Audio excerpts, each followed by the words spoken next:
documentary and just a little bio, a little bit about me. And obviously the ones that have followed the channel know obviously lots about me already, but I figured I'd go into a little bit of depth about how I got so into the cars, the motorcycle scene, and everything else, and kind of how I came about with my knowledge and stuff like that. But I'm not going to give the farm away.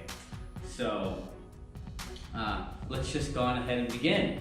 So as you can obviously see, kind of with my setting, we're here in my garage, which is actually like my living room. So let's just start there. That's kind of where I kind of spend a lot of my time and do a lot of my thought process and stuff like that when it comes to my extracurricular activities. This is like my man cave, my getaway place, and I just like to spend a lot of time in here. I did actually choose this little bit of a backdrop to do in here in the garage, again, because this place, whether it's this garage or the next house or the next place, whatever it may be, it's probably the most important part to me in the entire house. I wish they would make 10-car garages with one bedroom. Who knows, maybe I'll just build a warehouse or something later on. But obviously have the trusty GSXR here behind me, and it's probably my favorite bike. It might even be more of a favorite than the BMW. So let's get into it. So who is the SpeedBug? SpeedBug is a kid named Rob that saw motorcycles and cars as his passion from when he was very little.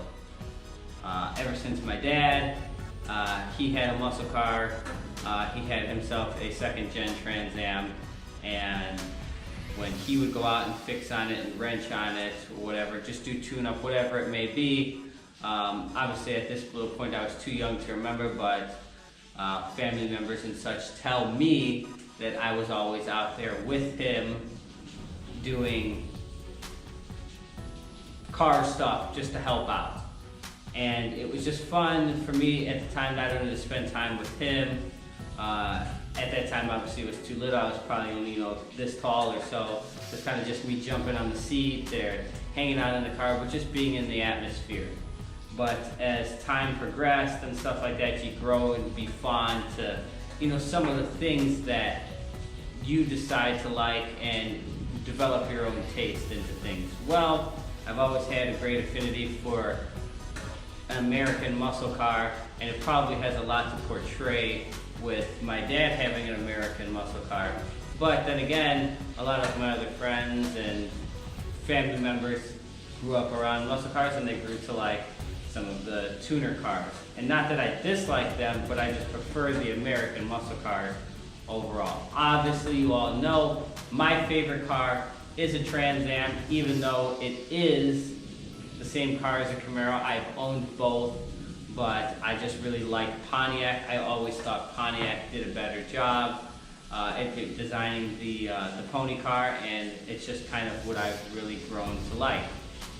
As you guys may or may not have known, follow me on Instagram, I used to have a white one before I had my black one. It's actually not here.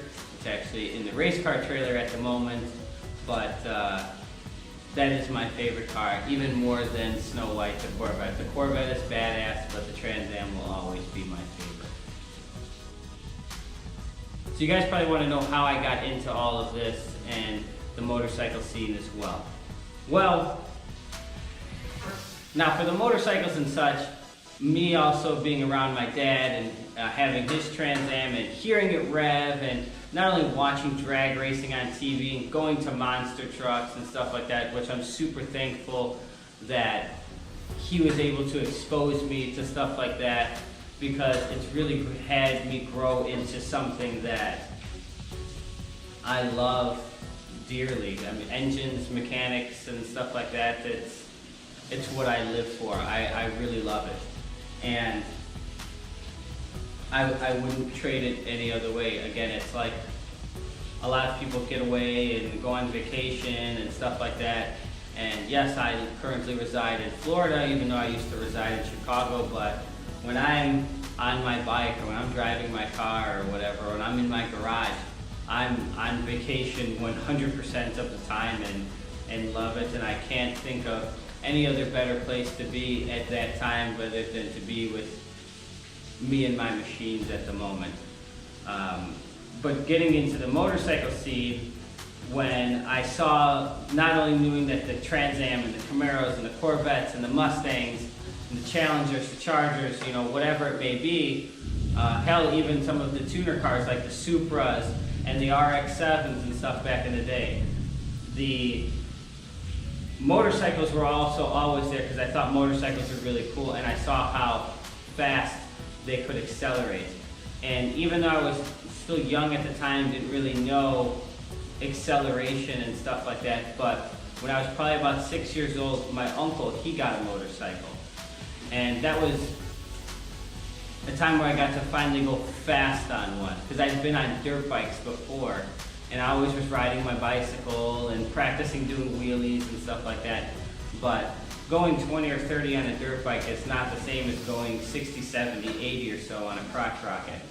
So when he got a Ninja back in the day, and I got to go ride on that and actually feel that feeling of real acceleration, not, you know, 5 or 10 horsepower that comes on a dirt bike, you know, like 100 horsepower that's on a crotch rocket. Keep in mind, this is like 20, 25 years ago. I was hooked. It was like the IV in my arm, that was it, done and over with. And I still like Ninjas. I would buy one, absolutely. I've grown to just love Suzuki, and I was hooked. So after that, it just became a learning process and learning and learning and learning. But at the time, I was still obviously too young to drive and stuff like that, so I stayed in school, but still always followed and read all the car magazines, the Super Chevys, the Hot Rods, the Car and Driver, the Motor Trend, and I just didn't focus on the American cars because you can't just be so close-minded. You have to focus kind of on everything. And the same thing went with the Cycle Week and the Cycle Trader magazines and stuff like that, and learning the difference between a GSXR 600 and a 1000 and a ZX6 and a ZX7 and an 8 and a 9, and, you know, all the way up, you know, back in the day when they had many different model lines. And then started to really learn the difference between how a carburetor works and how a fuel injection system works. Now keep in mind, I'm probably 8, 9 years old actually learning how to do all of this. So once I was able to get older and assist my dad and go to the junkyard with him and help him and start turn wrenches, or hell, even take the tire off the car, help him put brake pads or something on, you know, just some of the smaller stuff that I was able to do at the time because I was so young. Before obviously the internet and all this stuff was around, but it was great. It was a great learning curve, and it helped me excel to the next portion in life. And that's why I want to get into my professional career, how this has kind of gone into it. So moving into the next part of my professional career, I had another relative that was really heavily into computers. And computers, once I saw the power, just like with an engine, and that feeling of acceleration, it's like playing video games and everything like that. Once I saw the power of a computer, this is in the mid to late 90s, I was hooked, and I'm like, this is gonna be great. I can do so many things with this.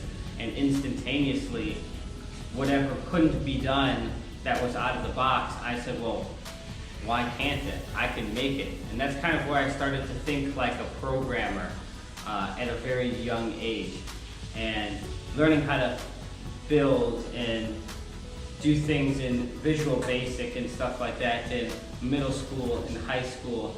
So I was like kind of a natural at it, while still tinkering and doing everything and working on the cars and stuff like that.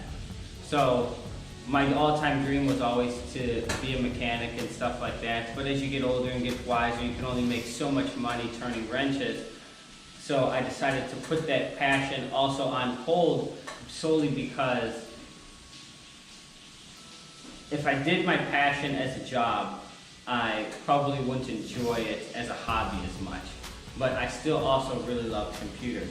And all of these things were now moving away from carburetors to fuel injection and stuff like that. So I said, well, hell, a lot of people are still afraid of that. I can learn it and maybe potentially learn it and do it better than somebody else, or just understand it to a point that most people don't understand it. And that's kind of where I feel where I'm at now. A lot of people are still kind of afraid of fuel injection and stuff like that, unless you're really into that breed or that area or that sport or whatnot. So I tend to just really gravitate towards it, and if there's something I don't understand right away, I dissect it a little bit and kind of just move forward with it, and usually I always end up getting it. And so when I started to first build my first computer and learn how to swap out motherboards and CPUs and RAM and hard disks and move things up, even from old back in the day, for the ones that know about computers, you know, prehistoric to IDE cables and stuff like that, moving all the way up to what, you know, what we have now with solid state stuff. It really helped me advance and also learn the way the mechanics and the way the functions of something in a car works. So I also went to school for that in mechanics and software development, and learned how to also do that with automotive. Eventually it took me into the next part of my career, where I also work in the IT field now as a full-time job, but I still do this as a side hobby. Now there's a lot I'm kind of leaving out, and I don't owe all of this just to one side of my family. So for the ones that are watching this, you're not being left out. For every time that you did take care of me, you helped me, fed me, kept me in the right way, kept me in the public schools with all the I love yous, the ass whoopings when you needed them, those all played a role to keep you on the straight and narrow path where you're not getting a bunch of, in my case, women pregnant, or following the bad crowd, or in and out of jail all the time and stuff like that. I'm not necessarily to say that I never had my bad experiences in life, but I believe that I turned out okay. And I owe that all to my family and the guidance that they did give me by not allowing me to fall behind, giving me consequences, the ass whoopings when they were in need be, making sure you stayed in school, never becoming truant, getting the good grades, and so on and so forth. But my still ultimate goal is still kind of to be one day a full-time race car driver, whether it be motorcycles or driving a race car. I still probably believe that, even though you guys know me a lot for the motorcycles, I could probably still drive a car faster than I could ride the bike, but it'd be very close. I really don't know which one will be better, or for me at the time, it really would probably all boil down and depend on finance. Anyone that's kind of really in this area and hangs out in this area, you can be all the way at the top in like drag racing, you know, with John Force or Kenny Bernstein, some of the old heavy hitters, or some of the you know, the good ones today, Brittany Force that's killing it in NHRA, you know, MotoGP, the Rossies, and excuse me, not IndyCar, Formula One, Lewis Hamilton. It doesn't matter what driving sport that you're in. Hell, even NASCAR. You know, even the great Earnhardts. But it doesn't matter what it is. But anyone that follows the sport, racing and going fast, isn't cheap. And I did it for a short period of time, all the time, and it really drains your pocketbook when you don't have all the sponsors to really back you up, especially when you crash, because all of that time and money that you put into that vehicle, whether it be a car or motorcycle, once you wreck it, it's pretty much done. You can salvage some of the stuff, but a lot of it you pretty much can't, depending on how hard the hit is. But that really doesn't matter. So, but one day, hopefully, if everything pans out in my couple years plans, I'll be able to do that and have fun and do it all the time and never have a worry or a care in the world. And I'm just going to keep doing me, and I get to kind of live out some of my other fantasies and have fun here and move to Florida, have fun on YouTube with you guys, also entertain you guys, and I have so much fun doing it, obviously, as well. But I owe a lot of the biggest thanks, to my mother, my father, my sisters, my immediate family, and of course all my friends, and then nonetheless you guys for watching and just always keeping me on a narrow head and straight path, because it's very easy to mess up and go down the wrong path, and believe me, I know a lot of my friends that aren't even near my age are just not doing too well. Well, let me tell you, to be honest with you, living out my dream, I'm doing it right now here every single day in Florida and in my garage, having fun on YouTube, and I wake up every day breathing. So that's a wonderful thing, because not every day is promised. Hell, some of the things I do on these bikes, going 180, 190 miles an hour, anything can happen. But that's part of the thrill. It doesn't really matter if you're in a car doing 190 or 200 miles an hour on one of the bikes. You pretty much hit anything at that speed, you're pretty much toast. And I'm not saying that to say anything in a bad or negative way, but I just always want to be real. And the fact of the day is that I can wake up and I'm breathing, but I have my health, I have my eyes, my vision, I can walk, doing everything, as functioned, is a blessing in on its own, but nonetheless have the knowledge up here and the strong in mind and willpower. I'm living my dream every single day.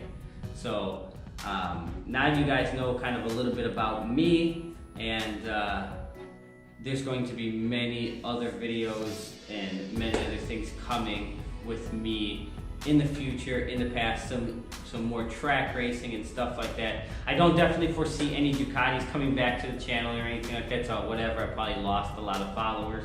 But you guys really wanted to see me do quite a bit of track racing and stuff like that. Well, you know what? I think that it's made time for me to get back on the track and do some again, because I have done it before and it was fun, but you kind of want to dedicate a track bike. These are kind of a little bit pretty to do that, and I really don't want to mess up. But another one may be coming soon, and you will see that as I announced in one of my other videos.